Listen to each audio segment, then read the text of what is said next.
All right, and we are live. The Woo! Hamadi Hump Day, We episode are 22. No, I don't know what episode we're on. 5 million. Hey, 5 million. let me share the post over to my socials here. There you go. It's crazy. My system dual boots, so right now I'm on the Linux side, and I have to re-log into everything. It's just like Weird. so annoying. I'm glad you did that see. because I got to turn on my do not disturb here. My phone just started ringing in the middle of the podcast. Oh, excuse me. I have to take this call. It's a client. Pardon me. No, Stall the audience for a few moments, if you don't that mind. reminds me of that. You remember that Rudy Giuliani thing when he was running for president years ago, and he's giving some speech, and his phone rings. And he's like, "Oh, pardon me, it's my wife." "Oh, hey. Oh, I'm actually giving a speech in front of hundreds of people, and oh, that's great. Oh, well, I'm sure they'd love to see you too." It seems like that judge. It seems like that judge is going to dismiss his bankruptcy filing. I'm not sure whether that's good or bad What? for him. Which one? Julie, he filed for bankruptcy. Had that because he had repeatedly accused those women of stealing votes or whatever or putting in fake votes for Trump or Biden or whatever. And Part of the Stop the Steal thing? Right, and they Okay. sued him. The ladies sued him for slander, libel, whatever it Defamation or is. something. Yeah, defamation, and won $130 million judgment. And he's claiming he's broke and can't pay it, and so he's wanting to declare bankruptcy. I always wondered about those kind of massive payouts where there's no chance of the person paying it. Marissa and I were watching that HBO documentary McMillions. Have you seen that one? No, but I it's on my to-do list. It is so great. But it's about the McDonald's. It's a Monopoly scam about the monopoly, right? Yeah. You'd be. I don't want to spoil it. You should watch it. It's pretty amazing. Okay. But some of the so obviously, since you can tell from the very first episode, they're talking with some of the FBI agents that were involved, that there were some convictions that took place, right? So we don't know like who and for what, but so some it's all sealed. It's not a matter of record. No. Like as the documentary series unfolds, you find out. I see. Okay. So I don't want to spoil it. Yeah. So it's not a spoiler to say that there were some convictions. Okay. But some of them they're like you're required to pay restitution, right? And the restitution might be something like $25 million. And they're like, I don't have $25 million. I have nothing close to $25 million. And so they set up something with the court, and so it's like their wages are garnished for $400 a month. Forever. For life. And then it's like, I'm assuming that when you die, the estate of the people that you ripped off can sue your estate for the remaining amount, and then it gets tied up in probate. But it's just like, this is kind of a meaningless like what how like if someone sued me and like, okay, we're entering a judgment of $10 million, like, okay, yeah, great. Well, I think how are you gonna get that? I think in this particular case, like, and the ladies had said this repeatedly, that really all they wanted was an apology of him to go on the record and say, I made that up, I lied, I didn't have, whatever the case may be. Mm-hmm. And I mean, emotions were hot, but I made a mistake, and I'm so sorry. I mean, anything. Like, I didn't have any evidence to support, because he didn't, or he would have presented it in court. I mean, like, he literally had no evidence, just literally made it up. And I think the other thing about it is that so he refused to do that, and then even afterwards, after the judgment, was continuing to be like, well, I mean, I don't know, but I mean, they did it. I mean, it was crazy. And then I think I remember this. They had them on camera moving ballots around. So there was one video that had come out where some ladies they were feeding stuff through the ballot machine, and they pulled out from underneath the table a suitcase full of ballots. Right. And they just started feeding the suitcase full of ballots into the machine, and it's like, it looks kind of weird. And so I think that kind of fed into this narrative of like, those aren't legit, and Right. there's no paper trail. We can't find any record of these things. But it's like, so that may be like evidence that something is up, but maybe it was inadmissible or something like that. Or because I remember seeing those videos. Those are very entertaining, you know. Who knows who knows, the modern methods of stealing an election are so varied. It's hard to keep track of them all. Well, I don't know that it was stolen. Like, that's something that I'm, you know, I think that there's a lot of really strange oddities about the 2020 election, but to say that it was stolen, I mean, I don't know. That's pretty dramatic. The thing about this situation, I think other situations, and I don't know what your thoughts are on this. This is a great topic of conversation, but it seems to me that like, and what they were saying in court on the lady's behalf, like the reason the judgment was so big was because, I mean, there's some pretty fired up people, let's say, on that side of the table, and oh sure, and so these ladies had death threats. They had been stalked. Yeah. They had people showed up at work and like throwing things at them. I mean, just craziness. And so their lives were basically ruined, from his assertions. And so that was one. It was like, dude, like, you gotta give massive judgment. As there is. Deterrence. I think this is one of the really strange things about our political situation right now, is that we have like violent factions within both the right and the left, right? So you got the guy showing up to the pizza parlor that was part of the child QAnon stuff. Yeah. He comes in with the AR and he's like, we got to free the kids. Free the kids. Like, whoa. There's no, they're in the basement. There's no basement. And then you've got, like, on the left wing side, you've got people that will show up to events, completely black, what is it called? Black bloc, where you're covered head to toe. You look like, it's like you can just see your eyes. Yeah. And like with like bike chains, and they're like beating on people and smashing stuff. Like, folks gone to the hospital for this. And it's like, wow, like we're kind of in a moment where people are like, yeah, violence sometimes necessary for achieve your political ends, especially if the other side is as evil as the other side is. Oh yeah, totally, yeah. I mean, what other recourse is there? Where the only thing is that requires what is it? The only thing evil requires is for good people to do nothing. Right. That's right. There you go. And it's like, I can listen to both sides of this and be like, the other guys are saying the same thing about you, and they're like, no, but there's no moral equivalence. Like, our political violence is necessary. Yeah, totally, dude. I mean, like, our republic is at stake. The blood of patriots has to water the tree of liberty. It's like, oh, isn't that Jefferson said that the tree of liberty must be watered from time to time with the blood of patriots? I'm like, damn, this guy was hardcore. Was that? Do you know if that was before or after the French Revolution that he said that? Oh, that's a great question. Because he was a big Francophile. Mm-hmm. So I wonder if it's after, as was Franklin. As was Franklin. If it's after that, then I think that quote is much more extreme than sometimes you got to just chop people's heads off. If it's before, then maybe it's like big talk from someone who just won a revolution. So an independence from their master state. Can you find it? Actually, I'm looking up right here to see when they said this. I bet it's after. Yeah, I don't. All the Google searches are these right-wing groups saying it's time to rise up. It's pretty crazy. You search for these things. It's like, I don't know if I wanted to find that. Blood of Patriots. Date. Let's see. See DuckDuckGo. Oh, that's the problem. I'm using Google. No, that's a big mistake. Oops.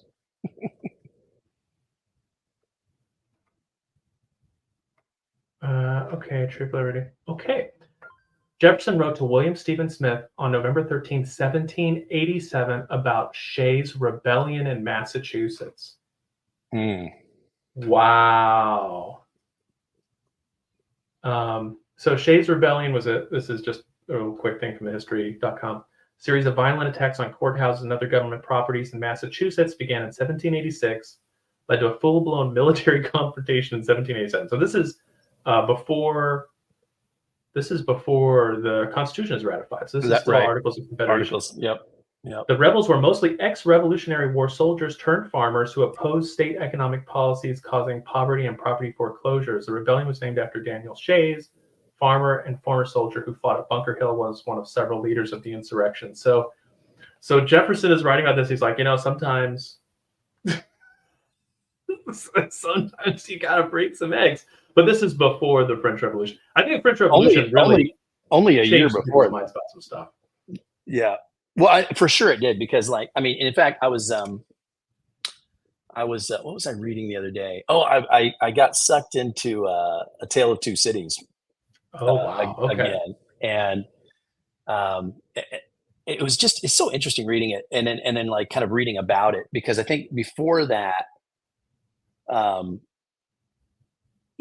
the American Revolution, they say like is actually better. Instead of a revolution, it's actually better seen as a civil war, because at that time, obviously, this was we were all Britain, and you had a good number of people in the American colonies who were not a fan of secession. Yeah, they're loyalists.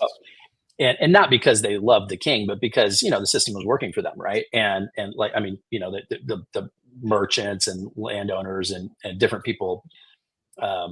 Well, it would be like if California seceded tomorrow, mm-hmm. right? Like, there's going to be tons of people in California be like, no, we want to stay with the U.S., And right. So it'd be like a civil war inside California, right? And so in that context, the way in which Britain dealt with us, and kind of like. It was not an overly brutal. You hear all these tales of, Washington troops suffering, Valley Forge, all this other kind of stuff. But in most part, it was wasn't the opposing army. Right. That's just the hardship of nature and really the lack of preparedness and resources that we had on our side at the time. But if it was a pretty civil war, if you will. Wasn't kind of any wanton destruction or whatever. Gentlemen. And when the French Revolution happened, I just some of the things I was reading around the Tale of Two Cities rabbit hole I went down a few days ago. How long was the terror? It was like 10 years, I want to say, something like that. That initially, like, everybody in England and certainly America was all like, yeah, viva la people, and until they started beheading people and all this different, and then you had all of these what we would now refer to as like the Stasi in East Germany or the Soviet informants and stuff, like people just terrified to even speak negatively about anything, or they get hauled up in front of a tribunal and massacred. And it was like, dude, this is way out of hand, Yeah. So that's it's interesting to me. French politics for you. It's a mess. It's always been a mess. It's a mess now. It's going to be a mess forever. Yeah. There's a joke about some guy going to the library and asking to see a copy of the French Revolution, the French Constitution. And the librarian saying, "Oh, sorry, we don't stock periodicals here." Yeah. Yeah. But it's interesting to me that I was just reading about World War I a few months ago, and the clear demarcation of the time, like before World War I, the way the world was, not just America, but Europe specifically, like all of these rulers were all like cousins and intermarrying with each other, very Game of Thrones-ish type of situation. Oh, yeah. It's like, oh, that's my cousin married to this czar, and whatever the case may be. And very, like somebody got slapped across the face with a glove, and this means war, and their troops march gallantly to battle for the, defense of your nation and everything. And it really, like after World War I, it was like, dude, and the context in which, like, some of these, like I think Prussian troops or whatever, just getting rolled over. Their horse and cavalry get rolled over by primitive tanks and stuff at that time, and just the advance of technology that people just were not prepared for. And certain people are just more ruthless than others in terms of like, hey, I mean, I'm going to do what I have to do, and it being so outside the realm of accepted behavior, and people just being, how do I deal with this? Well, warfare. So you have to think about what warfare was like during the Middle Ages. So one of the really amazing thing about the Middle Ages is that they had developed this concept of limited warfare. So this duke and this duke are upset at each other. So yeah, like you're saying, like someone gets slapped across the face. It's like, okay, that's it. And so they'll go march into battle against each other, but it's their professional armies. They're kept in garrisons, and they are paid for by, the duke's coffers. And it's like, hey, if the guy runs out of money, it's not going to be able to pay his soldiers. The war's over. They'll usually have a couple, 2 or 3 decisive battles. So like, go look in English history about the Battle of Crécy, for example, or, when William the Conqueror comes and takes stuff out, or like the stuff having to do with the French, the border with Switzerland, I think. Right? Alsace-Lorraine or whatever. Yeah. Mm-hmm. So they would have like a couple, like I said, decisive battles, maybe a siege of an important city, and then, okay, this strip of land, gets handed over to the other side because they won, and the professional armies go back, right? And other than the people in that city and that are besieged, and even then, that's not that common. Life goes on, right? This is kind of the sport of kings, right? You have hunting, you have various games that involve a ball, and you have limited warfare. And this really changes, I think, forever with the Civil War. Let me see. Let's see if I can fix my microphone here.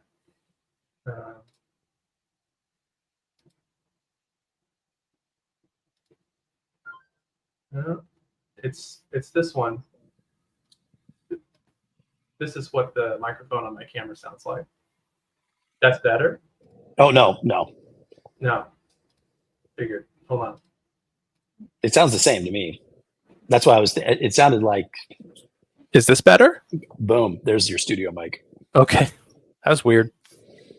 Yeah, now you're like super loud. Oh, sorry. No, but I'll turn down. That's my fault. I had my volume cranked up. Technical difficulties. Yeah. But you're saying the Civil War. Yeah. So Civil War changes things with this, mainly with Sherman. And you had people, remember, Civil War is only about 50 or so years before World War I happens. Mm-hmm. And so you don't have like a big war in Europe in between those two times.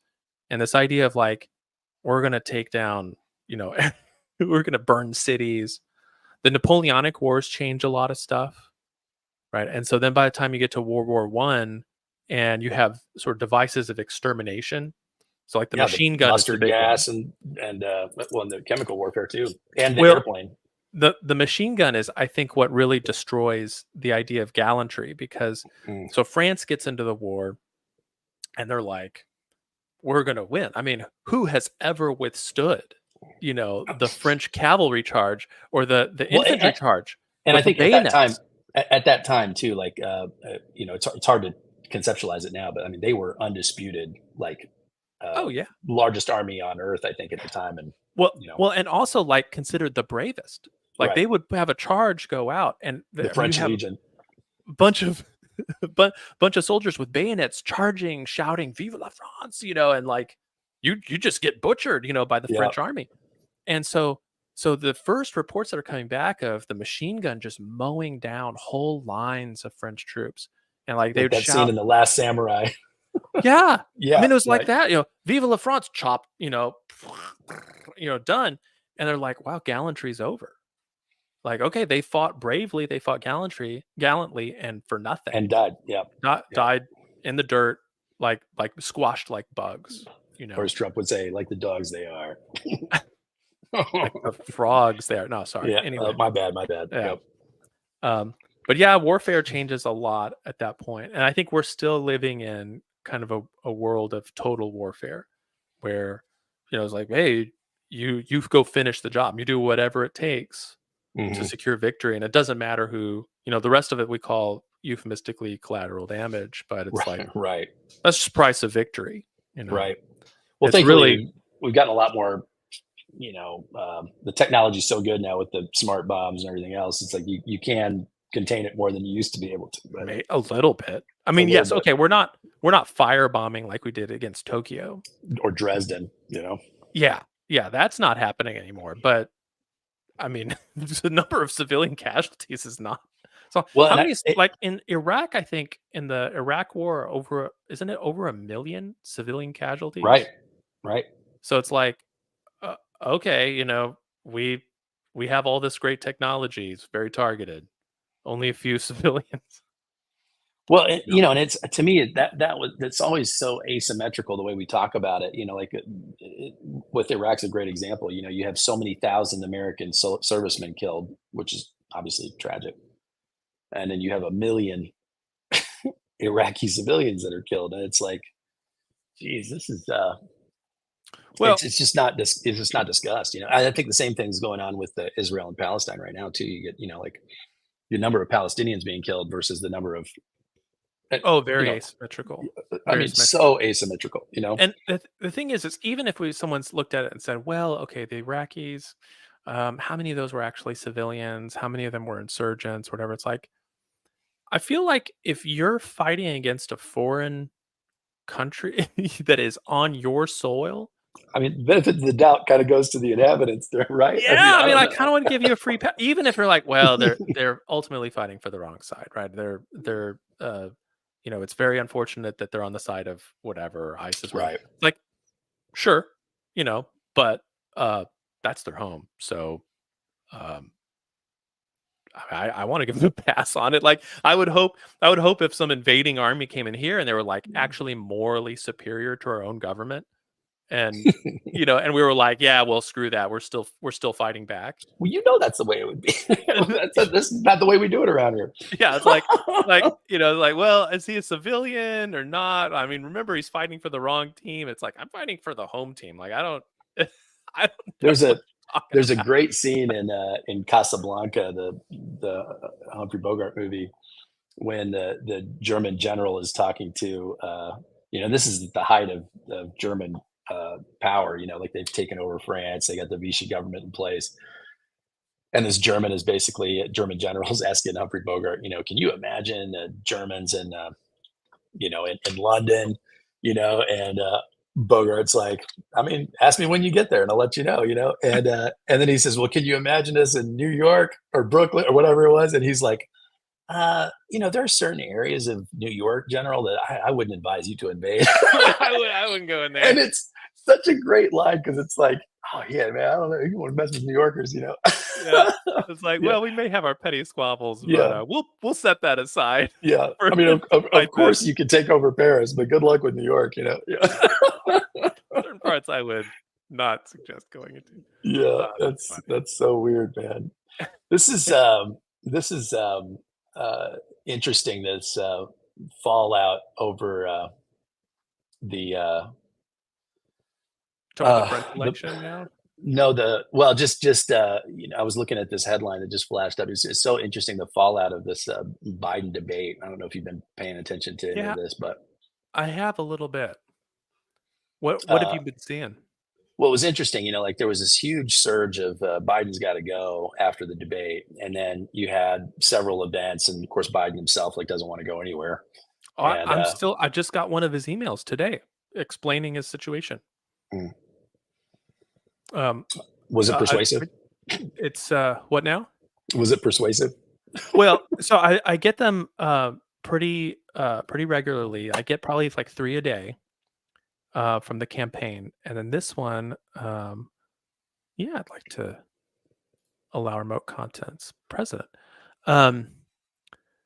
So going into the debate, our campaign was clear-eyed about the 5 things we need to do to win this race. Number 1, show the strength of the president's record of accomplishment, leadership, and support. 2, going on the offense against Trump.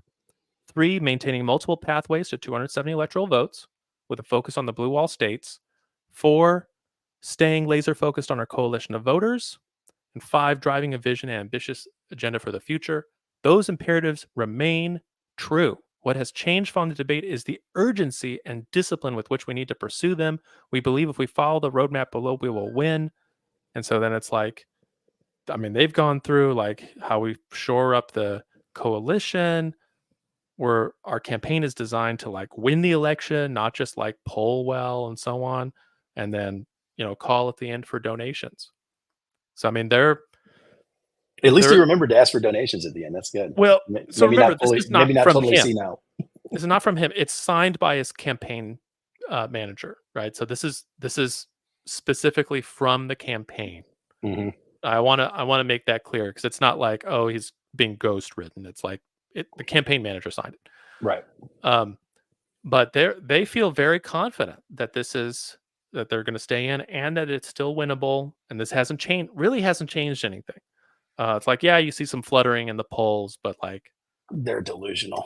Well, what I think is really strange, as I've been following some of the fallout from this thing, how like the weird rhetoric that people have been using. Like, I think it was like, was it Pelosi was saying this? Because at first she was like, "Hey, this is not a problem. Look, his opponent's a convicted felon, whatever." And then, dude, nobody cares about that. It's so crazy. I know, but anyway, but then now she's like, "Well, he needs to make a decision. It's like he has. He told everybody what his decision was. Like, what do you? I mean, I've been getting his decision 3 times a day. Like, what do you mean? It's like my kids. It's like my kids. Like they keep asking the same thing. It's like, I already told you no. And but maybe what about now? What about now? Are you going to decide? What are you going to decide today? And it's like, guys, he doesn't want to go. Like, why would he go? The idea I heard floated this morning was, there's obviously something mentally wrong with him. So we'll get him removed. Maybe we can use the 25th Amendment and get him. If you want to, go ahead. But why? So look at the people who would have to vote on that. It's his cabinet, right? Mm-hmm. His cabinet has the most to gain by him staying in power. Right.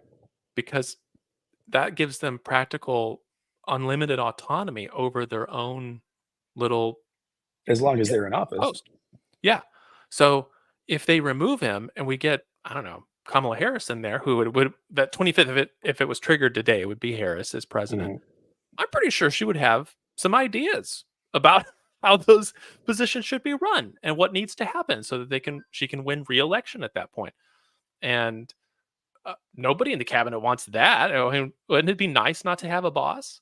Like, I would love not having a boss. One of the commentators I was listening to earlier made a really good point. They're like, I don't hear any Democrats begging for Kamala Harris to take charge. It's like we need to get rid of Joe, and then we need to find somebody else, not Kamala, but somebody else to step up. And it's like, wait a minute. So like you're the Democratic Party of women power and minorities and all this stuff, but you're going to set aside a black woman for some white dude or something to come in. Like, I mean, how are you going to retain? Not just that, but the person who was elected, again, assuming the 2020 election results are legit, who was elected by the declared legit. So I mean, by 81 million people to be vice president. Like, how can you claim to be the party of democracy? We're going to protect democracy by removing the democratically elected vice president. Well, and it's so bizarre on so many levels. Like, so level one is By the way, Salon came out with an article today saying that we got to roll the dice with Harris. We just got to. so there are some Democrats out there saying it's just not that many. Yeah. Well, so what you just said, I think, is so great. It's like, how can you say you're trying to defend? So first of all, I do. I mean, from my perspective, and we've had this conversation before, I do think Trump is a threat to democracy. I mean, he's, from his own mouth, it's like the Jews said about Jesus: "You blaspheme from your own mouth." We don't need. What more evidence do we need? You said it right. You're the one that said all this stuff. Like, we don't have to go back and recount all this stuff. I mean, he said what he wants to do. None of it sounds very democratic to me. But whatever. I mean, that is what it is, and at least he's out there owning what he said. Like, this is what I said, this is what I stand by, and his fans like it. Okay, well, so there you go. That's an option. So I'll just go on the record with that. And I don't see how you can have the Democratic Party as an opposition point to that. How can you say you're trying to defend democracy when you're actually trying to undermine the actual democratic process of nominating your candidate? But that's the thing. I think you have to recognize the Democrat Party right now, whatever their history, and they have many things to be proud of. They are not the party of defending democracy. No, but they're claiming they are. No. That's, yeah. But what they are doing, what they're claiming, and I think this is true, is they're trying to defend our democracy. There's a difference between democracy, right? Those are democratic values, and right. our democracy, which is the current status quo that benefits the various elites and so on, or whoever it benefits. Yeah, it's like what's like what That's Brian, our democracy. Like these brother, people, they try to destroy our democracy, and they're not talking about you. Our brother Brian, he always says, you know, he's the religious one of the three of us, I would say. But he said, Which one? Brian. Oh yeah. But you know how people will say, well, you know, my God would never, you know, ask me to do blah blah blah, and he's like, yeah, your God might not, but I mean, whether the real one, the real God or not, I mean, it remains to be seen. Our democracy. That's interesting.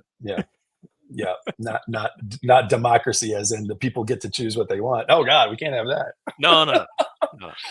What does that guy say in Gladiator? I may not be a man of the people, but I try to be a man for the people. It's like, oh yeah, I mean, like these plebes. I mean, we can't let them be in charge, but I'm going to make some good decisions for them, you know, because they're going to get their bread in circuses. It's fine. Yeah, and within the other aspect of it that I think is just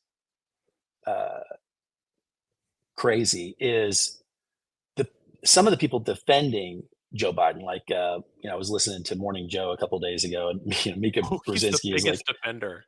Well, Joe's like, kind of on. I mean, he's a little bit more even-handed. Mika is like in the tank for Joe, right? And I mean, like, she is like, this is outrageous, and you guys need to. And it was almost like they were kind of doing this. I wanted to, you know, you kept saying, well, no, we're not saying that. What we're saying is this. And she's like, well, you can say whatever you want. What I'm saying is what I'm saying.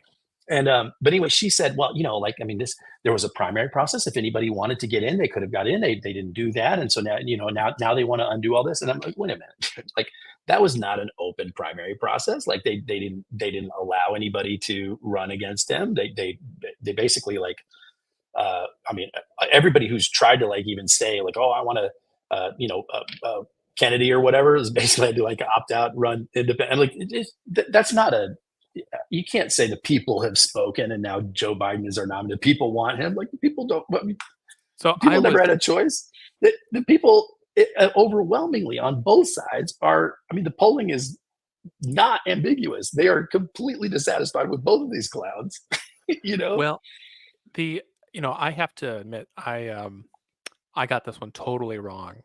I had posted on Facebook. Somebody's like, why are we running Biden again? And I said, well, there's a primary. People voted for him. What are you going to say?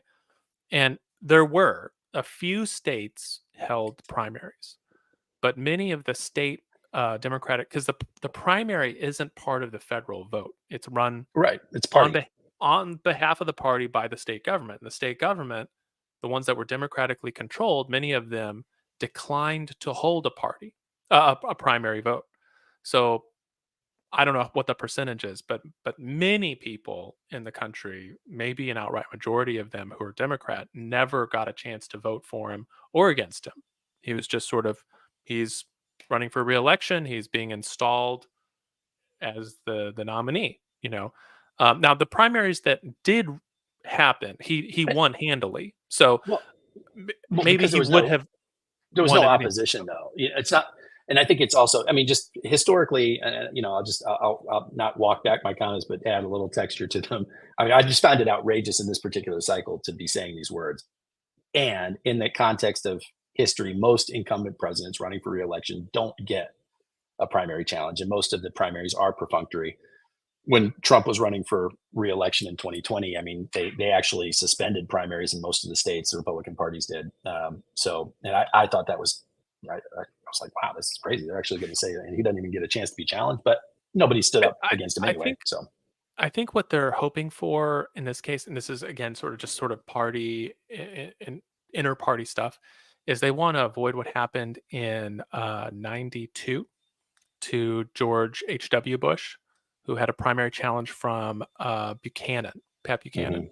who really went after him on a lot of fiscal conservative stuff. If you recall, when he was nominated, Bush Sr. said, read my lips, No new no new taxes. taxes, and then signed a tax increase into law. And he said, well, as part of some horse trading, it wasn't that bad, but it really tarnished his image with the more sort of fiscal discipline, libertarian Milton Friedman types. crowd, right? Friedman crowd. Yeah. The trickle down people, of which Pat Buchanan is one of those, or was. And so that really damaged H.W. Bush. And so by the time he gets to the Clinton matchup, he's this sort of Banged bruised. up, right? Yeah. And so I think the parties are like, we don't want we don't want I that feel to like happen I again, feel like didn't that happen with Carter in '80 as well when he was running against Reagan? Didn't Ted Kennedy run against Carter in 1980? I wasn't watching politics then. Yeah, Well, no, I don't know. yeah. If you say so, yeah, I don't know. But that would be Yeah. that would be a Whatever case. campaign that Kennedy was forced to step aside because of Chappaquiddick. I want to say that was '80, maybe been '76, but I felt like Carter. Maybe it was 80, yeah, but it's like those primary challenges to the incumbent president can be pretty nasty. It's not the same for congressional ones because so many of them are gerrymandered into safe blue or safe red districts. So the primary really is the election for all, intents and purposes. But for Yeah, the president, I'm right.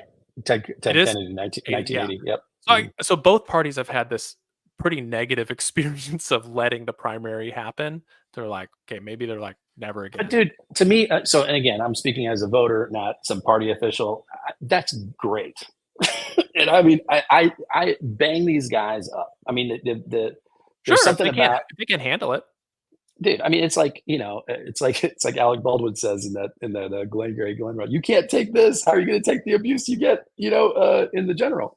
So I just it's I mean, at least all these people ostensibly agree with your position.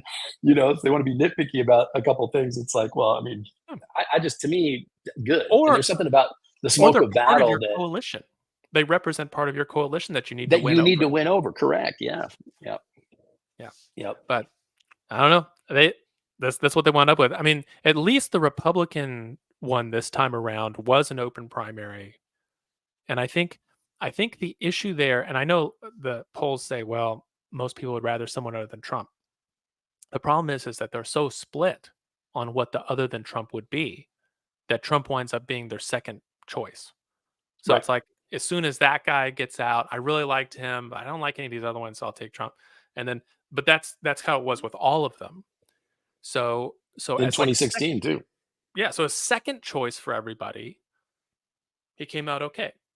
Um, I think the Democrats are going to wind up with the same situation if they decide not to run Biden or Harris, which I think would be really weird. But if they did, I mean, you might say, well, yeah, 80% of voters want someone other than Biden, but they don't want the same person.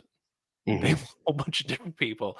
And so it's like, how do you know that the person that you're able to get is going to be one that everyone can coalesce around? Or maybe Yeah. they're just sort of like, maybe it leaves a bad taste in everybody's mouth. We're like, well, you had a chance to nominate this dude and he was the best and you threw that away and I'm done with all that. Like it's just going to make people mad. I don't know. Well, to your point, I mean, it can only be good because maybe the Democratic Party will just fall to pieces after this, with the self-incriminations and whatever else. No, dude, remember, I'm voting for the maximum chaos. But that is chaos. Well, yeah, but then we get Trump in office and we probably buy another few years before the thing goes down. And like, I need like the maximum amount of dysfunctional government up there. So like Harris would be great, to be honest, but I'll take Biden in a pinch. There's this fear out there on the left that if Trump gets reelected, that he won't be leaving office. Like that's it. He'll just call off the next election and He'll You install know, his son as a successor. The leader's um, son, the leader. yeah, right, the dear leader, yeah. But and it's funny, to your point there of, I mean, when Rome transitioned from a republic into a dictatorship, I mean, it lasted another what, 400 years? Almost 500. Yeah. So I mean, it's Well, that was not the death of the Roman of Empire. In Rome. fact, No. yeah, It lasted 500 years in the West. In the right, and East, then 1,000 in the East. Yeah. another 1,000. Mhm. So once it became a dictatorship in the East, it lasted for another 1,500 years. Yeah. Which, by the way, during that time, it had the most stable economy in the world, the Byzantine Empire. So, Because they were so religious. no. That Orthodox faith, man. It's just it's rock solid. No, It's lack of emphasis on the individual, I think, is what makes it so great. no. It's emphasis on collectivism. What helped with the bank stuff is that they had a pure gold standard, and it cost money to store your gold at the bank. So Reverse interest.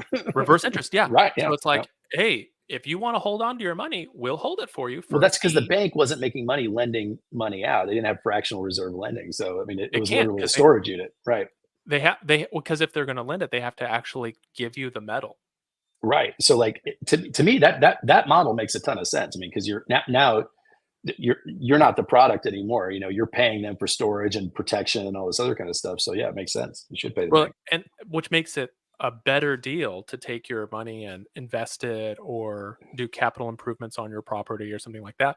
So it Raise an wasn't a army, go growth. conquer some more people. Well, you can't, right? Because you can't borrow that much money from the bank because the bank has to give you the metal. So it was not an expansionist style economy. It was an economy that grew. It was an economy that was very stable. It was Mm. very clean. So Mm. it's a different system. What can you do? I think the American economy. What is our GDP? 20 trillion. That's in that Oh neighborhood. gosh, let me look it And up. I think that's right. 20 trillion. So somebody was making this point the other day. They're like, well, when you factor in for COVID, because I think one of the things Trump says is that, like, oh, we had the best economy ever under him and the worst economy ever under Biden. And it's like, well, when you factor in COVID and, everything else, he basically, Trump's economy grew by 2 point some odd percent. Biden's economy grew by 3 point something percent, basically 1 percentage point different. And they're like, what? It's pretty much the same thing. And I'm like, I don't know, 1% of 20 trillion is a big number. Let's see. GDP. What's the current release on this? It's from the BEA. Give me. Oh, okay. 25.44 trillion in 2022. Yeah. So current GDP is 28.27. Oh, wow. Yeah, Well, but yeah, remember, there's inflation. 3 trillion more. Yeah. Well, but inflation's a part of that. Right. So it's not that we've spent 3% more dollars, but that doesn't mean that we've actually bought 3% more goods. Whatever. Yeah. Right. We don't know that. That's something that no one will know. Yeah. It's interesting. Fertility rate in the United States down to 1.66 births per woman. Yep. They say, isn't 1.8 replacement rate or something like that? 2.5. 2.5. So, it's interesting. What are your thoughts on immigration in general? Legal immigration, not the disaster we've got going on. Not illegal. Okay. Just legal immigration. For or against? Okay. Discuss. So I'm ready to get myself canceled here. Good. Go for it. Okay. So you can't get canceled. This is our show. That's true. We can only Facebook cancel each might other. kick us off. Like, I'm never getting on here with you again. That was outrageous. Well, we could have a podcast, but we just can't share it anywhere. We're like handing out cassette tapes like the Ayatollah did during the 70s. Right. Like the forbidden knowledge. So I think coming from Aristotle's point of view, which I think is largely correct, you can invite new people into your country as long as you're able to transfer your values and culture to them. So it's like in Texas, where we live, we bring someone in. You say, "Oh, you're living in Texas now? Cool. Here's your cowboy hat. Here's your boots. Listen to this playlist. You're coming to the barbecue with us." You're like, "Oh, I'm sorry, I'm I a can't eat. vegetarian. I can't eat meat." You're like, "No, you're gonna eat meat. Like that's how we do things here. You're gonna acquire a taste for apple pie. We're gonna sing these songs together about America and Texas, the yellow rose, and so on." But also certain ideals. Like you're gonna open the door for women when they walk in, even if you think chivalry is stupid, you're gonna do it anyway because you have to. Like that's what we do here.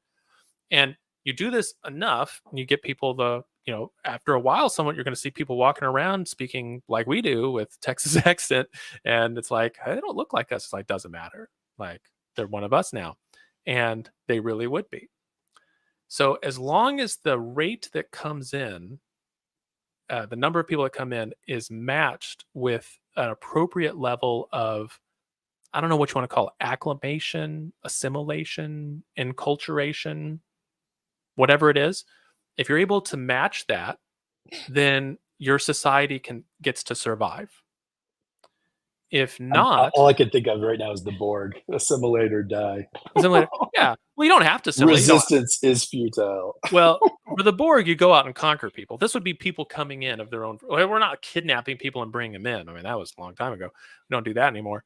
But it's like you come in, you want to come in, you have to sort of become one of us. And we'll show you how. And we'll have all the resources available for it. And as long as you can keep up, that's fine. If you want to bring in fewer than that many people, you've got to bring the birth rate up to the point where your country doesn't get hollowed out. It doesn't become an empty country. Yeah, that's what's happening right here. So Which is what's happening, right? So basically, usually that means that your culture has lost the will to live, and you don't have a culture anymore. You have a historical culture, something that people should read about as like a cool thing that used to happen. Somebody I used to know. Yeah, it's like talking about the Austro-Hungarian Empire and how Vienna was a place where all this classical music came out. It's like, well, Vienna today is not. Don't forget strudel. Yeah. Yeah, it's like there's some elements of it that stick around, but it's fundamentally a different place. It's a historical culture. So usually your birth rate is that low. You're in a historical culture anyway. There's nothing to hold on to because you're not willing to keep it going. So like, why should you expect the people coming in to keep it going? Like, that's not going to happen. So the other thing that happens is your number of people that come in outpace the sort of assimilation, enculturation forces, whatever those are. And then your country basically descends into civil war after a little bit. Now, civil war might be cold civil war, political civil war, or it could be like a shooting war where it's just like we have to round up them, because they're whoever they are. Yeah, they are. Well, and a lot of times it'll be the new people who are looking at the ones who are established and like, why do they have all this property? Why do they own all this stuff? Like we have to take it from them. It's not right that they have it. They took it from us. Yeah, or we're entitled to it. Like who are they? They're weak. They're immigrants. Yeah. Well, the immigrants saying it about it's like the locals. Like we're the ones that work in the fields and we do all this stuff. We're the strong. They're the weak. We'll take it, and eventually that's what happens. Or you wind up with like a security. Do you think Aristotle's paradigm, which you eloquently restated, very well done, do you think it applies to an experiment like America? I mean, has that ever been our application? So I don't know. I can't think of a time where that was anything that America as a culture. I mean, I can't remember that being a thing. I mean, yeah, I think this is an easy case to be made for someplace like France. So France is currently bringing in 500,000 people a year. So I mean, if you think about a country, it's not that many people who live there. So like, I think it's like the 4th or 5th largest city in France has 500,000 people. So it's like bringing in the equivalent of, I think it's very difficult to. French has a defined culture. Well, and it's also there's an ethnicity. I mean, there are French people, German people, Japanese people. It's very difficult to say what is an American person. I mean, like the Native American, it's whatever. We don't have that. So if you look at America and you think, okay, do we have a culture really? And I kind of think We don't really. We have like little pockets of culture. So like we have a barbecue culture, you know, we've got a Well, music culture. yeah. When I would even argue that like uh, I would argue we don't have. I don't think there's an American culture. I do think that there is an American energy of, and it's made up of the. If you think about the people that came here, and even the people that continue to come here, and even the way that we think of ourselves. I mean, this goes across political party. Is an attitude of I can do it. We can do it. I will do it. Like I'm not. Like zero caste system, zero. I mean, that may not be the reality, but that's the way we think of ourselves. The ideal.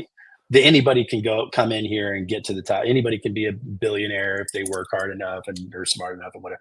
We no, that's not true in practice. But that's in fact that's the. It's interesting. They've done all these studies of why, on the liberal side of things, there's all these programs that are put in place to support and elevate lower class and lower middle class people to give them advantages. Almost all of those ideas come from what we would call the progressive left. And they are overwhelmingly voted against by people in those brackets. The whole idea of like, oh, let's raise the taxes on people making more than $500,000 a year, for example, which is, I mean, like there's nobody in this entire economy that's gotten a tax increase that makes less than $450,000. Certainly during Obama and during Biden, I mean, like that's been their cutoff. It's like, dude, if you make less than $450,000 a year, like you're good. We're not coming for you. We're coming for them because there's so much money up there, and there is. Like if you look at the wealth distribution, I mean, the amount of money that's held by the top, even 1% relative to the rest of the. I mean, it's we should look it up here. That's where the money is. So you're not going to raise money as a government by taxing us. You raise money by taxing them, right? That is for sure the case, and yet people vote against those, and it's always this question. I mean, you hear about it in different think tanks and conversations and stuff like why would these people vote against their own interests? And these people, as in like, oh, we're not one of them. Like, dude, you're middle class too, bro. I don't know what you went to college, therefore you think you're not one of them. But like, why would they vote against it? And it's like because they think that they can be one of those people. Like they don't want to tax the rich because I'm going to be rich one day. And that is a. Those things might fail for any number of reasons. Like, what if you got a sudden infusion of wealth?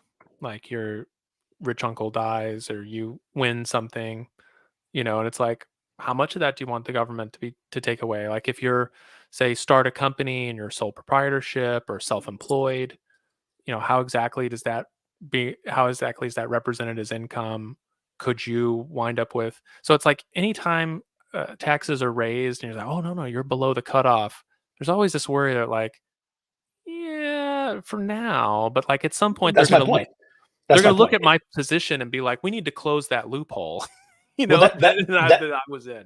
You're making my point for me. Is that people generally, Americans, believe that their future situation will be better than their present situation because of what I'm going to do about it, right? It's not because somebody else is going to hand it to me. It's because I'm going to go out there and do X or whatever the case. Make it happen. And that's, and because of that, and also the other added thing about most American, like in general, think of themselves as very self-sufficient people, right? I don't need them looking out for me. I got it.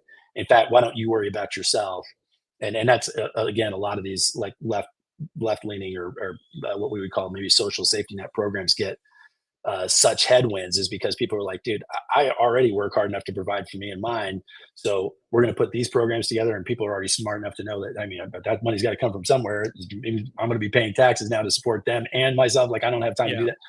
And that's very much part of our DNA. And that goes back to, I mean, the Puritans, the Pilgrims, I mean, people fleeing. Like the work, Protestant work ethic. I think it also might have to do with like, sometimes what's being offered is, not what people, it's like the right. Or, hey, I can do it better than that. Like forget it. Yeah. Or like, hey, we're going to give your kids free college. you're like, oh wow, great. So they'll be more useless than they are now. That's perfect. It'd be like saying, hey, we noticed that you guys are listening to a bunch of rap music, and instead of or like heavy metal, and instead of funding that, we're gonna send all of your kids to the classical music festival. And it's like, Nobody wants to go to the classic no music one wants to go festival, there. bro. And anybody that did, we would laugh at anyway. So like, why are you offering this? Well, this is one other thing about I think the American ethos is that I have the right to screw myself up. Like, I can do that, Yeah. you can't tell me what to do. I can go out here and do that myself. That's not good for you. No, screw you. I want to eat it anyway. I want to do it You know, anyway. I Yeah. want to do it anyway. And Freedom. yeah, freedom baby. Prize. And I think that is that's what's attractive to people. The reason people come here is because they feel like, not because we're the best ever or whatever, but because at least over there I have a shot. Mhm. And that's what it is.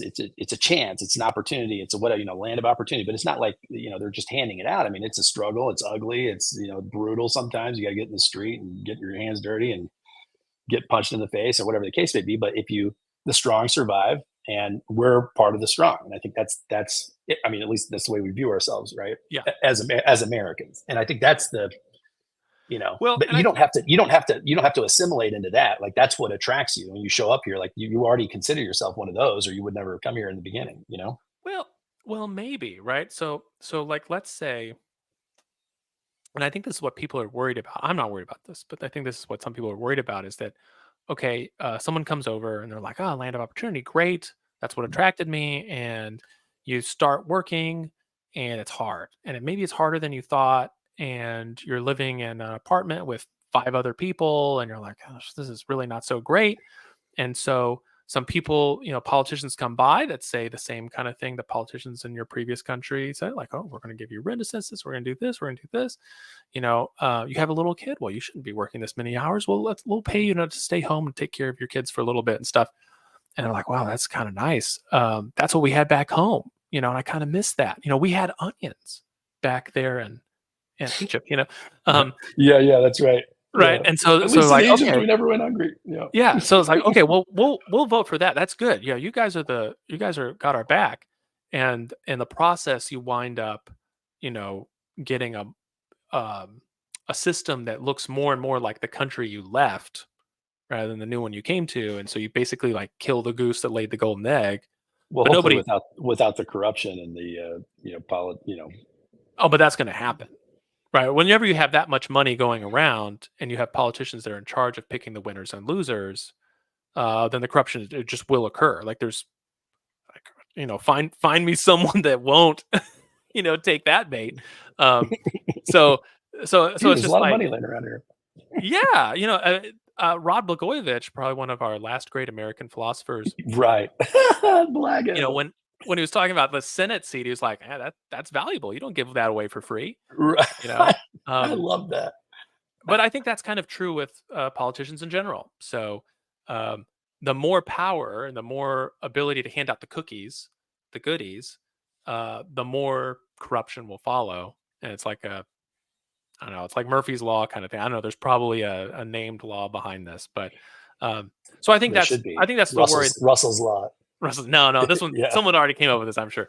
But this is something that I think that people worry about when it comes to, because it's like, well, okay, if you're going to come here, we need to like do some really strong indoctrination of why it's like this. It's like, it's the land of opportunity today. Why? Like, here's why. Here are the principles that kept this in place, and we can't, if we mess with them, we sort of destroy the reason you came in the first place. And We should do a better job of teaching that to the kids, our own kids. I mean, I think Yeah. we have the worst civics education, I think, on the planet. I Yes. can't imagine a worse. but that's what I'm saying. That's why I say things like, America's over and stuff. It's like, well, because no one wants to do that, right?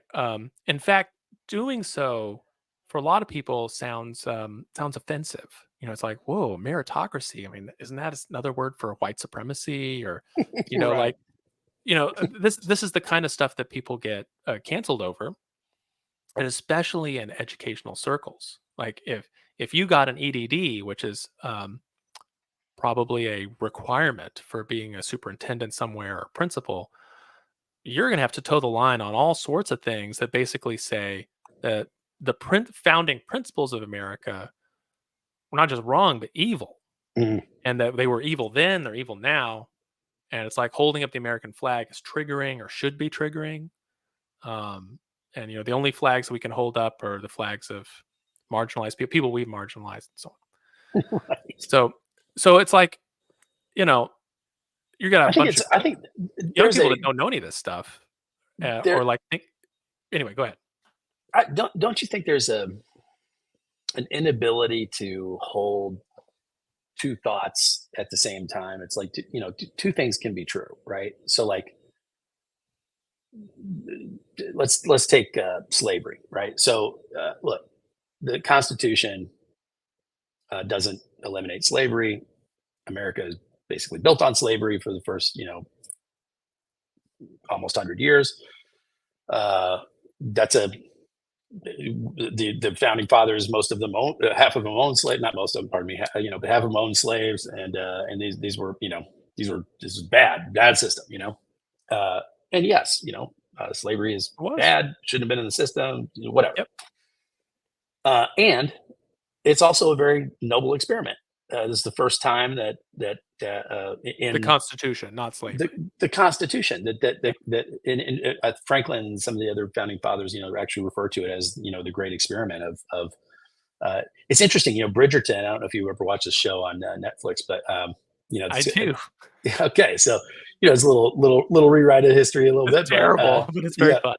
But it's interesting, the in the prequel, Bridgerton prequel, the Queen Charlotte or whatever, the queen is black, and they call it, they're kind of rewriting history a little bit. England did outlaw slavery much earlier than we did, but not at the time that this is set in.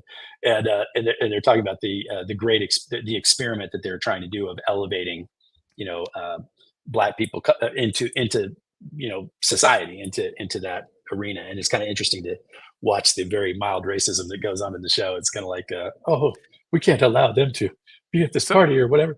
And but it was interesting because, like, it, as flawed as some of these people are, that even the people putting together the great experiment, right, are themselves racist. Like, you can tell, like, as they're talking about it, it's like, oh my god, I can't believe they just said that.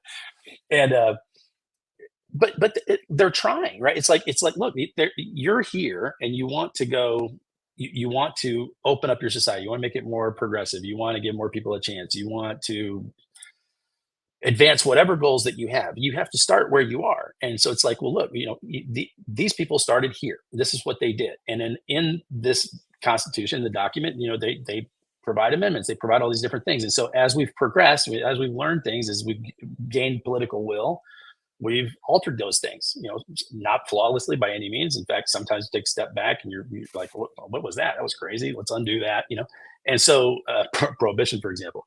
So it's like, there are all these things that it's like, but if I acknowledge that we've made progress, then that in itself is, not acceptable thing to say, because we're not perfect yet. And it's like, no, you can't say that, because we still have so much work to do. It's like, yes, we have so much work to do, but there's nothing wrong with taking a minute, cracking a beer and saying, hey, good job so far, let's keep going, right? Rather than just, this is all awful and everybody, I don't understand that. I don't know. I can't, I have a hard time getting my arms around that. It's like, I think, yes, it was a flawed system, and yes, it was also awesome at its time. And so, I don't know. I think it's I think gradualism is actually really hard to accept and requires a lot of maturity. So let me give you a funny example. So current Pope Francis is pretty well known for being a gradualist. And so one of the things that he was criticized for, I think when he was still a cardinal in Italy, was he would like be very welcoming of people that were living together outside marriage, which according to Catholicism is a big no-no. Like, you don't do that. But it was kind of like, okay, you're they're living with this girl. It's like, well, you should make sure that you like treat her really well. Like, you shouldn't want that. Like, okay. It's like, oh, a kid comes Shouldn't you along. be Like, telling him to move out? Yeah, no, right. no, no, no. Yeah, Right. it's like a kid comes along. You're like, well, you definitely should keep the kid, Let's get right? him Whatever. baptized. But yeah, Yeah. why don't we get him baptized? It's like, Right. and then, well, the kid's Catholic now, so you guys you should show up every week. And after a while, it's like, you should probably marry the mother of your child. You're together, you're happy. Like, why not do that? Come confess, and and it's like we're just going to kind of get you there. Boil the water slowly. Yeah. One Heat piece the of, frog. but here's the thing: it's not boiling the water. It's each step of the way is a good step, right? So like isn't the final, there's a final goal out there, and we're going to try to just get you to the next step in that goal. We're not going to tell you to go all the way over there. It's just like just the next step. And eventually you'll next step yourself into doing the right thing, being a good Catholic, right? So but each one of those steps is a victory. I think that's a great example. And I So think you're right. People have a really hard time with that. It's like, no, I must be this way now, or else you're needs to be evil. perfect. Needs to be perfect today. And it's just like, Because God can't tolerate even one sin. probably not. But that's why we'll confess later, right? But let me know when he shows up, and I'll cut it out immediately. sure. And if Right. someone said, and so like taking like racial equality. I mean, it is a scandal on every level, how minorities were treated in this country. I mean, just at the economic level, Even like are, even I if would you say, didn't in some care, cases. even if you didn't care about the humanity, it's like the amount of talent that was simply thrown away. I mean, even if you Yeah, it would have accrued to everybody's benefit. Exactly. like Yeah. just that alone. I mean, even if you don't buy the humanities stuff that we're all equal, like just that alone is, I mean, is, like I said, a scandal in every single way. So, should we celebrate every step that we can? So it's like, okay, George Washington freed his slaves in his will after his wife passed away. Okay, so he thought slavery was wrong. He did not free slaves until his wife passed. Imperfect, very imperfect.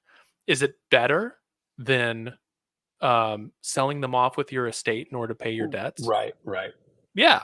So let's high five George Washington on doing something that at the time was better than what most of his contemporaries did.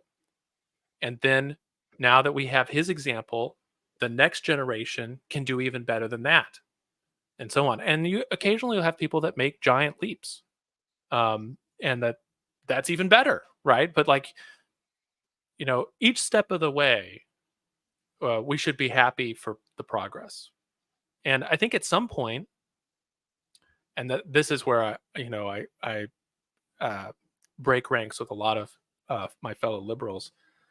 I think at some point you have to be able to declare victory and be done. And you mentioned Bridgerton, which I think is a really fun show. If you look at season 1 and 2, I mean, it's a very racially diverse cast, mostly black and white. There's a few Asian people in it, but it's almost entirely black and white. And it is never mentioned. It is never brought up. It's just like, that dude's really handsome. I think I'm in love with them. And it's like, oh, interracial couple. No one says like, you realize your children will be Right. mixed race. Like, nobody cares. Yeah. Absolutely nobody cares. Now, they had 2 seasons of it, and they went back and did the prequel. The prequel is all about, this great experiment integrating. And I was all worried that when the next season of Bridgerton came out, that they would be like, here we go with, oh, we're still, fighting the good fight. It's like, nope, we went right back to, it just doesn't matter. Nobody cares. It's not a thing. And it's like, here is a sort of imagined society where they could declare victory. It's over. The war is over. Mm-hmm. And I think that we have to be willing to say at some point, And maybe everyone has a different picture in their mind of where that is, that the war is over. This is not something for the history books that, yeah, well, back in the day, it used to be people thought that way. Isn't that wild? That's crazy. You know? And I think for a lot of my friends or my fellow liberal friends, they can't imagine. There's like, no, there will always be. That's part of what it means to be a minority, is that it will always, you are always a second class citizen, and that's who you are. It's like, no, you're you. Society might treat you in a way that is unfair, but that's not who you are. You're separate from that. So I don't know. I mean, I think, what is the end game for our marginalized groups? I think you bring up a really good point. I don't know where you would draw the line and say past this line is victory. But I think, like any other war, right? You very rarely get total victory, but at some point you say, but it's enough to stop fighting. We're done. Yeah, we don't have to keep fighting. It's over. I was very interested to see. We're going all over the map today, but hey, this is what happens. I just came out of a hurricane, so I'm like, let the thoughts flow. let the thoughts flow. Yeah, this I don't know if you saw that Trump asked for abortion to be taken out of the party platform completely. So there's no. It's the first time, and I don't know how many decades, or multiple decades. I mean, since when was I can't. I would have to look that up, but probably the 80s, I would imagine. Yeah. Moral majority. But like from that time, there was in the Republican Party platform that we want a federal ban on abortion, and the first time ever they've dropped that. They're like, the states can do what they want. Like we defeated Roe versus Wade, and the states can make the decision. But if there's states out there that want to be pro-choice, the federal government's got nothing to say about it, which I thought was remarkable. There's one of the figures on the religious right, Tony Perkins, a big pro-life guy. American Family Values, whatever, I'm not familiar with him. Name, well, it doesn't matter, but like he's a big name, big pro-life guy, huge fundraiser on the religious right, and I guess he was, shocked and stunned that they were even thinking about leaving it out, and so they were raising all this money trying to force them to keep this in there, and it really, there were Republican lawmakers calling him and other pro-lifers out by name, saying that these people are fringe for wanting that, wanting it to remain in, wanting a federal ban. Like that's fringe. Like we've already figured this out, and that's crazy talk. We don't need any crazy talk here. And I thought, man, that is talk about. There's an old Chinese curse of two Chinese curses. One is may you live in interesting times. Right. Yeah, you don't want that. Boring. I want boring times. Right. And then the other one is, which I think is so great, and I think about this all the time, may you find what you're looking for. Yeah. What that is a curse, not a blessing. May you find what you're looking for. And I feel like these guys, it's like the not conservatives, but the religious right, the conservative Christians, let's call it. Like they really like, and this is just my perspective, and anybody's welcome to come on here and debate it later if they want to. I'd be curious to hear your thoughts, but it's like, man, they made this deal with the devil to support this guy who's clearly not, not. I don't want to call him out and say he's not a Christian, but he certainly has said multiple times he's never repented for his sins, doesn't have anything to ask God for forgiveness for. Sure, yeah. Not the words of a follower of Christ, let's say. Clearly doesn't know anything about the Bible, but he's God's warrior because he's going to protect the unborn, and like all this stuff. And then now your issue of abortion and pro-life and a federal ban is basically gone. I mean, nobody's fighting for that anymore. Like Democrats certainly aren't fighting for it. Republicans aren't fighting for it. And you basically, that's it. And so declaring, saying that something's over, for example. Now I think there's plenty of people on the left that are like, hey, this is not over. Like, we want the we need the women in every state need to be able to make decisions about, their own. This is the way I view it. That they'll continue to fight for that, but it's interesting to see that on the right, anyway, at least the political class and the hoi polloi that follow, this guy is basically like, we're done. Thoughts? Your thoughts? Well, about abortion policy in general, or that? Just not in general. I mean, we know it is what it is. I think that dynamic. What do you think about the Republican Party, like basically setting that aside? Well, I think remember, if you consider what politics are, I've said this many times. Politics is the art of dividing the populace into two halves, and that two sides, and your side is the larger of the two. All right. Any political party that doesn't do that is mathematically stated loses. Yeah. Well, this is what happened in France, by the way. That's how you explain what happened in France, the latest parliamentary election. But turns out the two people is everyone against those guys. Right. Yeah. Right. We'll drop out of the race to make sure there's only one choice against those people. Yeah. So right now, a federal ban, or like a really hard ban on abortion, and I mean like a real ban, that's a minority view, a very small minority view. But it has been for years. I mean, years. Full ban. Well, you'll have plenty of people who will say that they're like, yes, I'm in favor, until they think about what the ramifications of such a policy would be, and it would be very impractical policy, 100%. Very difficult policy. And so I think you're going to get sort of like a half, sort of a shadow legalization, kind of like the way in Texas marijuana is legal. Marijuana is 100% legal in Texas. I was in a store the other day, coffee shop, they were selling straight up marijuana because it's made under the Farm Bill. And it's like, yeah, we legalized it. We didn't say that we legalized it, but it's legal. And you can just walk into the store and buy it. And it is like, it's actually, they're not breaking the law. That's totally legal in this state. And it has to be packaged. It has to be packaged in a particular way, though. And yeah. But it has to be produced in a particular way, certified.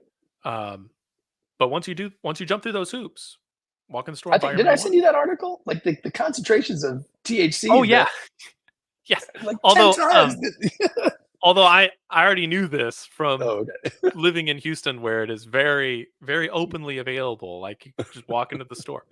So that's the kind of thing. So, for example, the latest Supreme Court ruling on the abortion pill, which I think accounts for something like 75 to 80% of early abortions, all terminated pregnancies, are done through this pill.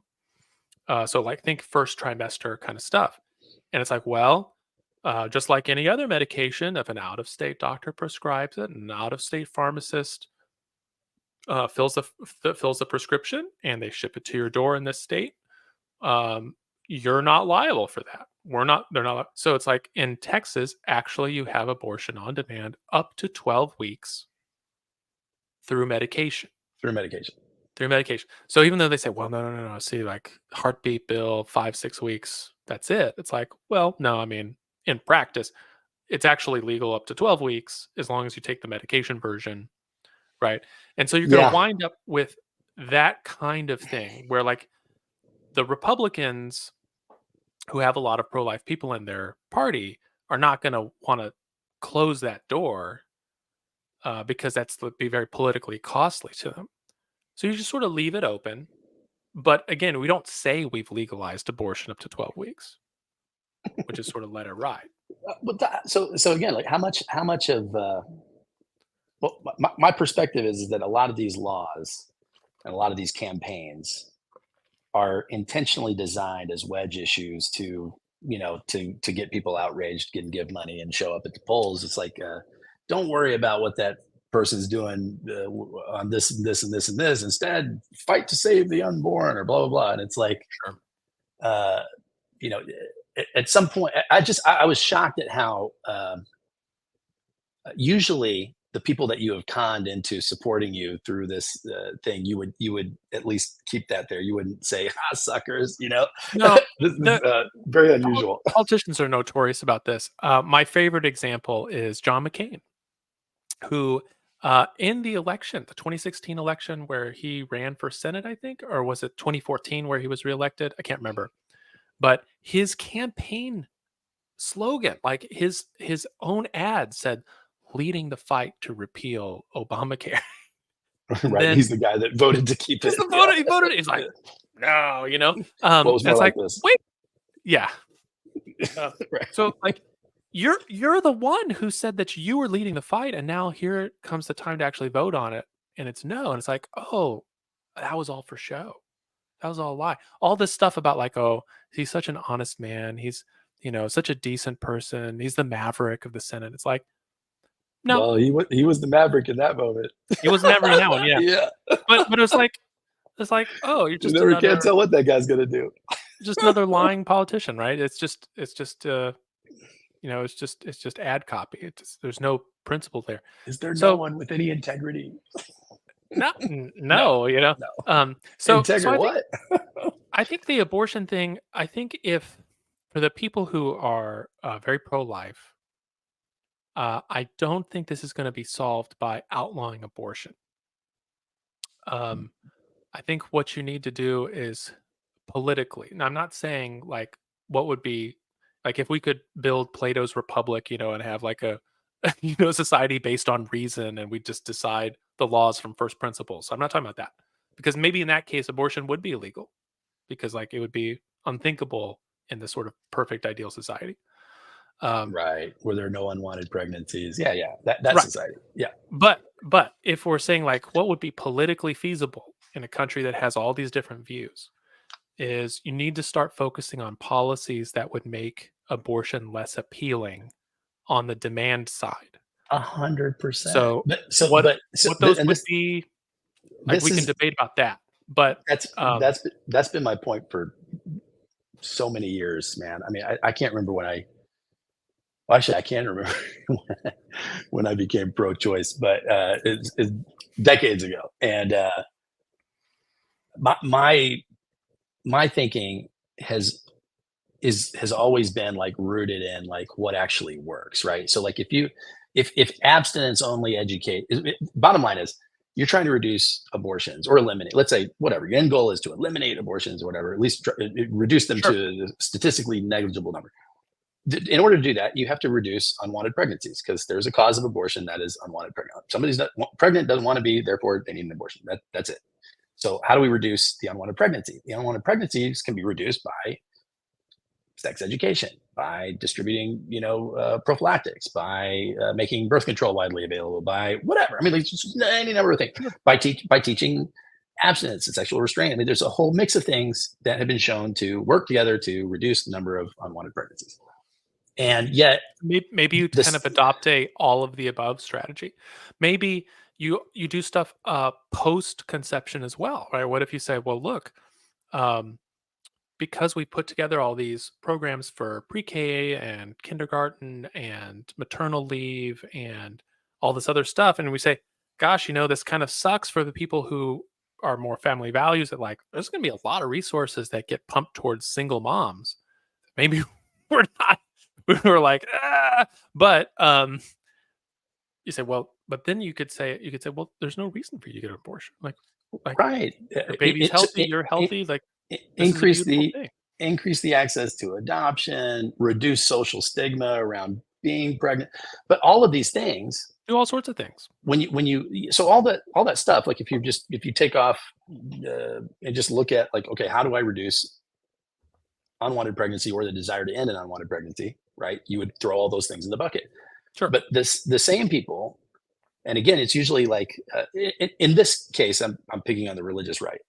However, we could pick on a different group for the different issue. But in this particular case, the same people that that are saying we have to get rid of abortion and save the babies and all this stuff, it's like, okay, well, those are the same people that are fighting against the sex education, the distribution, sure, birth control, and certainly we don't want to reduce the stigma of unwed mothers, because that's a deterrent for the mothers to not get pregnant. And we can't be supporting single moms, because we all know that a family unit is better with a mom and a dad. And it's like, dude, yeah, in a perfect world, sure. But Well, and that's not the world we live. That's not the world yeah, woke up in. You know. I think that group will come around to these ideas. I think we have a good paradigm of this already. So if you look at the Democrat Party back in the 90s, they were trying to solve the drug issue. So how do they solve the drug issue? Mandatory Get minimums tough for on crime. possession. That's right. Yeah. Yeah. It's like if you show up with like a quarter of an ounce or 1 ounce of various drugs, Lock them up. mandatory minimum sentence, federal penitentiary, and it's like we're going to make it so painful and the punishment so severe that that's going to stop drugs and like the crime and gang related crime that go along with them. And then it's like you do that for a few years, and you're like, wow, it's like putting people in jail doesn't seem to do anything. It's like instead they come out even more criminal minded than they went in, and Right. this Very is good just for making the the problem worse. for-profit prison industry, though. Yeah. And so now if you look at the current Democrat Party, they've noticed this. And so they're now against private prisons. They're in favor of drug, what do they call it? Diversion program. So it's like, okay, you've been found guilty of this. Instead of sending you to prison, we're going to send you to rehab. And then if you stay clean for the next year, we'll take this off your record, right? Because we don't want to send you to prison. We want you to like live a good life, and you've sadly gotten mixed up in some kind of criminal thing that we need to help you with, right? And so this is new for the Democrat Party. This is kind of just started to pick up some steam, and some of the old people are still kicking around. So if you look at people like Harris, for example, who's like bragged about how many marijuana users she sent to jail. Oh, I know, it's ridiculous. But it's like you seeing this in some areas, and we'll see if this works, right? If they can kind of change the way drugs are treated from a punitive model to some kind of treatment model, maybe it'll work, right? But I think it's possible for factions within a party to kind of see the light. And I think this is what's going to happen with the social conservatives. Because right now, I mean, I got an email. I'm on all these lists. It's wonderful.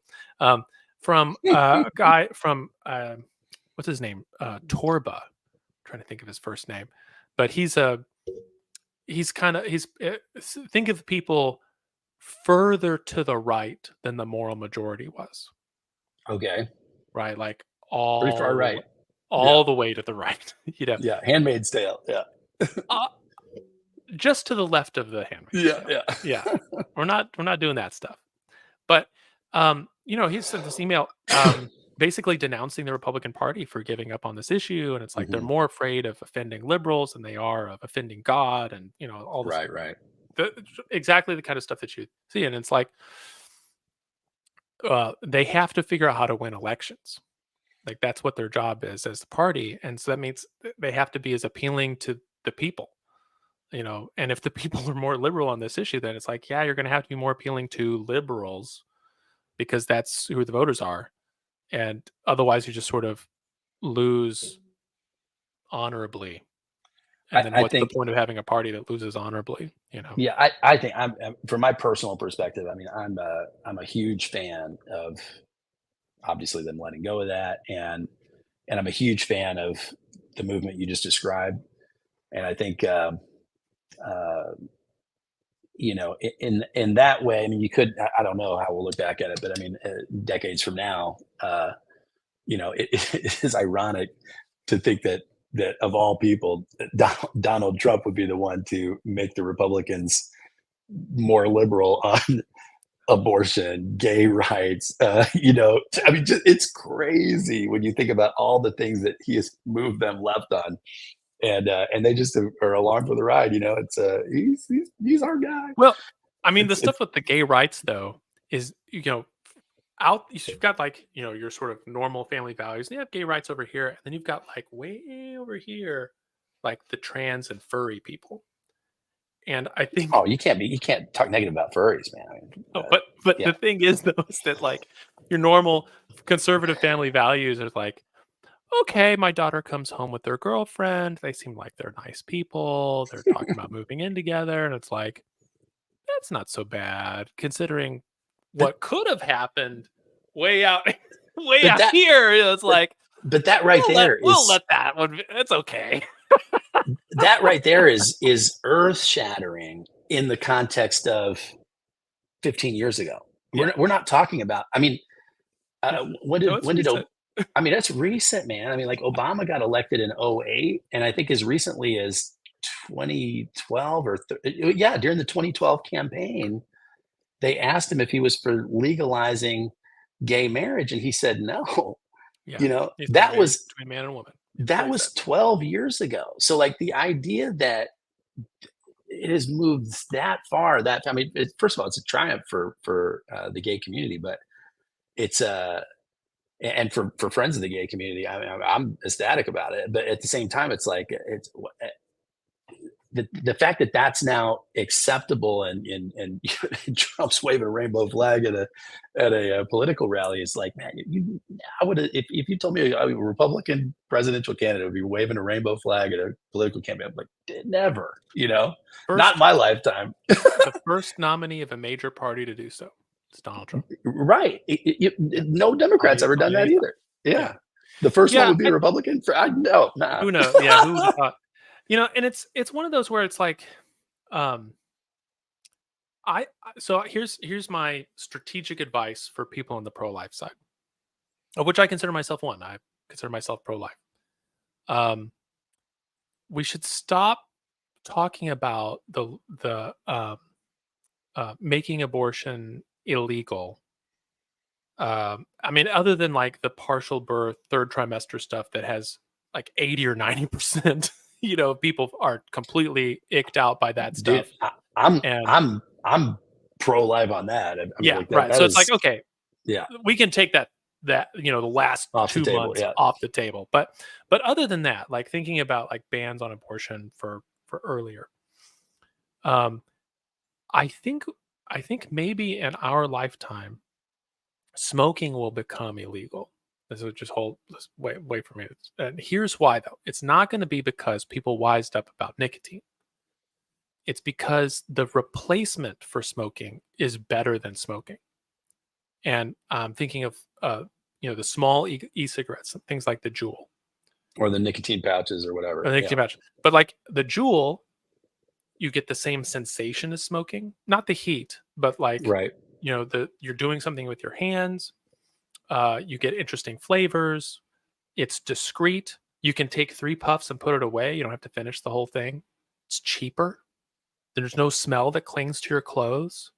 Like, it doesn't have all of these cancer effects for your mouth. And so it's like, if you handed someone who's never smoked before, like you're going to start smoking, you could do this cigarette pack, or you could do something like these small e-cigarettes. Oh, everybody would do the vape. Yeah, nobody would do the vape.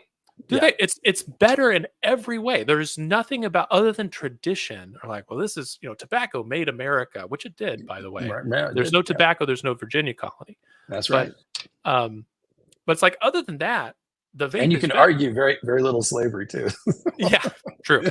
But it's like the vape is so much better that at some point, if they're like, hey, no one really do we even need this product? Anymore. Right. We don't need it anymore.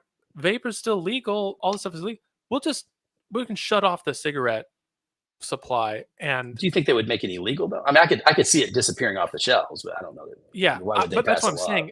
That's what I'm saying is you might have some communities that are like, okay, it's not really sold much anymore. We think it's harmful.